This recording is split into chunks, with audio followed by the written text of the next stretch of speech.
A lot of people think that the majority of real estate purchased in New York City is purchased with all cash. And honestly, they're not completely wrong. In this city, cash is king. But do all cash really mean what you think it means? Let's talk about it.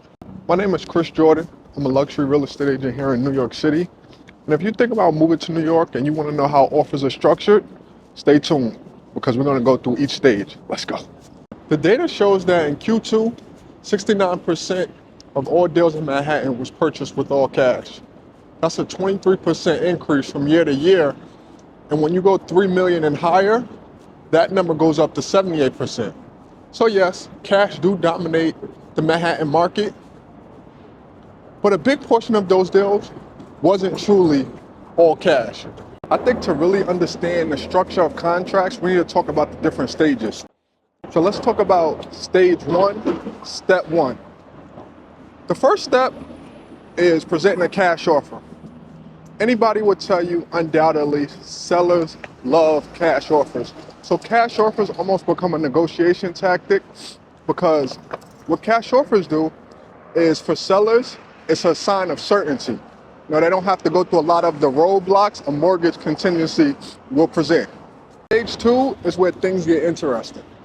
So stage one, you present a cash offer with strong proof of funds. Now, if you win that offer, stage two, what you see a lot is cash winning the deal, but finance structuring the deal. And a lot of buyers finance their deals with private bank loans, pledge asset credit line. Cash wins the deal, finance structures it. So true cash deals are more around 30 to 40%, and then private bank loans make up the additional 25 to 35%.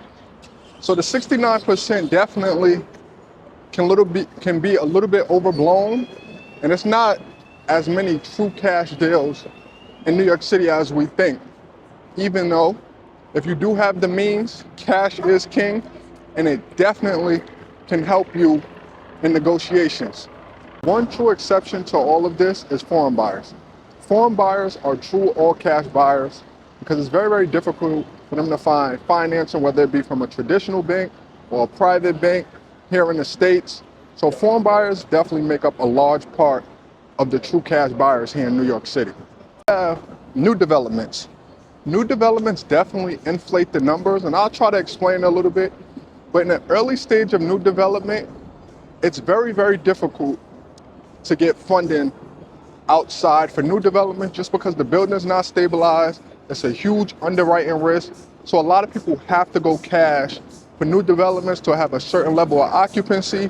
Then you can bring financing in. So in new developments, I see a lot of things that's called delayed financing, where you do cash and then you finance it at a later date once the building stabilizes. So new development is one of the things that inflate those numbers as well. To wrap up, let's talk about three different buyers and how they may structure the deal. So the first type of buyer, you might have somebody that's buying a home as a primary residence. Now, primary residents, they usually do half finance, half cash, because what I always tell people is definitely in New York City, definitely always keep the monthlies on your mind, because the monthlies are very important. In some buildings, they can be very high. So always take into account the monthlies and always keep a great deal of liquidity if you can. And financing helps with just buying more home in different locations, thing of that nature. So primary home buyers, they usually mix it, finance and cash. Next buyers we have are investors and pied-à-terre.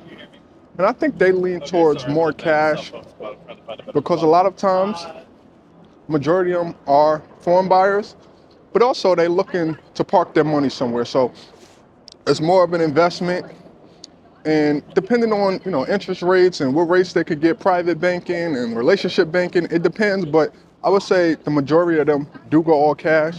And the last buyer we have is the 10 million plus. We call these trophy properties. And I think trophy property clients that's buying properties 10 million plus, they usually start out with cash just to negotiate a better price and offer certainty to the seller, and then they structure it with finance. So cash wins the deal, finance structure it, whether that's private banking loans, using some asset pledge lines, things like that. All right, so there's 3 different buyers. This is general, but they all structure it a little bit different. I hope, before we go, let's just have a recap for one more. First things first, I think we learned is private banks make a lot of deals look like all cash. Foreign buyers are truly all cash buyers. New developments spike the percentage because in the beginning stages, you have to go all cash with new development until the building stabilizes. And the most important thing, cash wins the deal, but finance structures it. My name is Chris Jordan. I'm a luxury real estate agent here in New York City. I hope I provided just a little bit of clarity on how deals are structured here in New York City in the luxury market. If you have any additional questions, my email will be right here. I also have a buyer's guide that will be in the description, so that may have some of the answers to your questions, but if you need any intricates, I'm always here to answer questions for you guys. Happy holidays. Stay warm. Don't let the sun fool you in New York City. It is cold. And I'll see you guys on the next episode. Thank you for joining me.